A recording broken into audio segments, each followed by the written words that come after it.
guys! Welcome back to another vlog. The days are getting closer to when I'm getting to Disney. I'm getting super excited, but I'm also going stir crazy because I'm done with school. I don't want to be here anymore.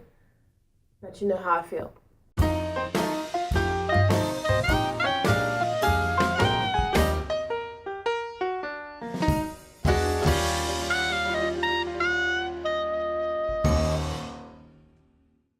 Anyways, today I thought I would give my tips for the application, the web-based interview, and the phone interview.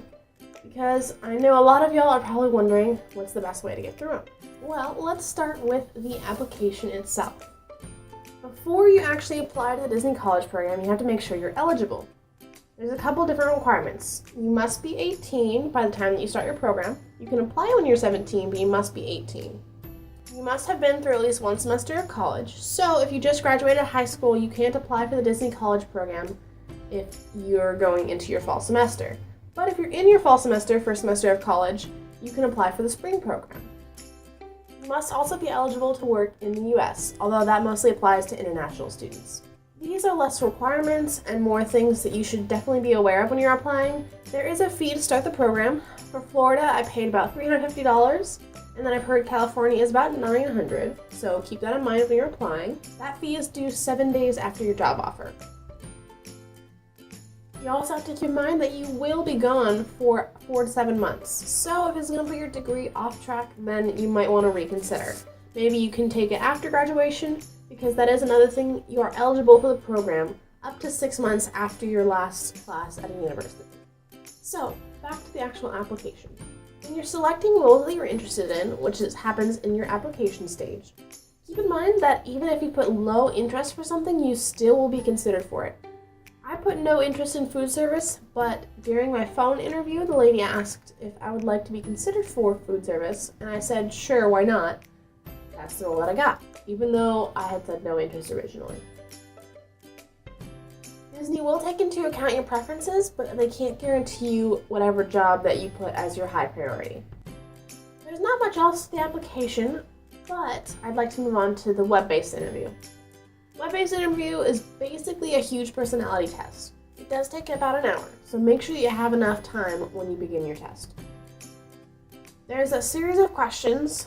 They basically ask you to rate your agreement with whatever statement they give you.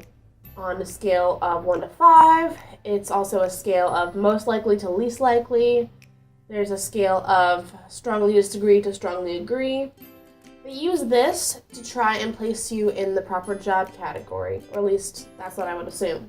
Obviously, you don't want to say that you don't agree with anything that they say on the web-based interview, because, I don't know, if it comes up, do you work well with kids, and you say strongly disagree, then the chances of you getting a job, I feel like, would be kind of smaller, because the whole point of the Disney parks is to cater to kids and families. Definitely don't pick a lot of neutral answers, just because that shows that you can be kind of indecisive, or you don't really know how to examine yourself. I mean, you can pick a couple, but just make sure your whole thing isn't neutral or 3 or I have no preference. That kind of defeats the purpose of the web-based interview.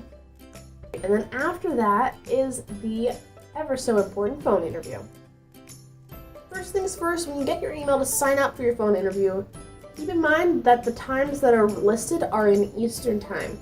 You do have a drop down where you can change the time zone so you know what time the interview is at, but just double check that to make sure that you don't sign up for, I don't know, 8 a.m. on the East Coast when it's really like 5 a.m. in California.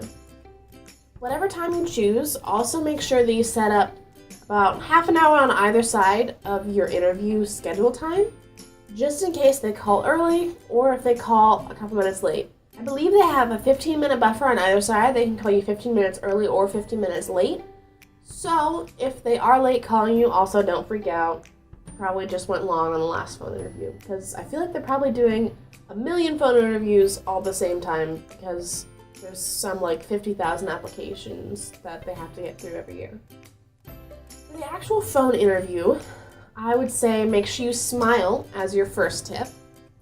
That'll definitely bring up your tone of voice, because your interviewer can't see your face, so you don't have to worry about expression. But if you smile, then your voice tone gets a lot cheerier and it comes across as the attitude that Disney wants. I would look up possible questions they could ask on your phone interview beforehand.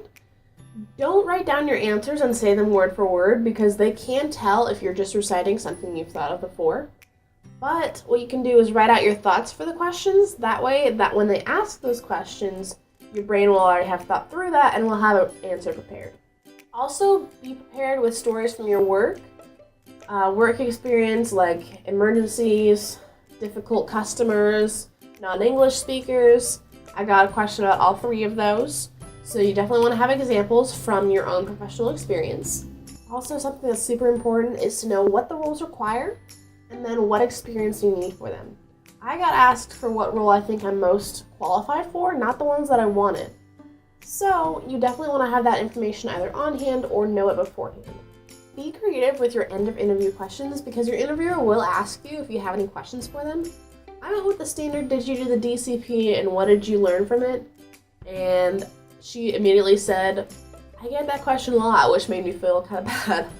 But, I mean, I was stressed out, so that's what I went with. It happens. As for my actual phone interview, I got asked a lot about attractions and character attendant, although I ended up getting food service. So you never know what you're gonna get, even if the conversation seems steered toward one specific direction. I would say, my final tip, breathe. Calm down, don't stress out.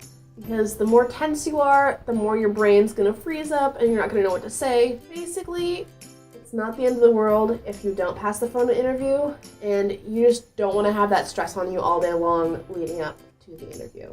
All right, well, that is all that I've got for you as far as tips go. Be sure to let me know how your phone interview goes, or if you have any other questions about phone interviews, or, even the web-based interview or the application process, because I would love to help you out, do whatever I can to get you through this application, because the Disney College Program is an amazing, amazing opportunity, and I want as many people as possible to be able to experience it as well. All right, have a great rest of your day, and then Minnie and I will see you real soon.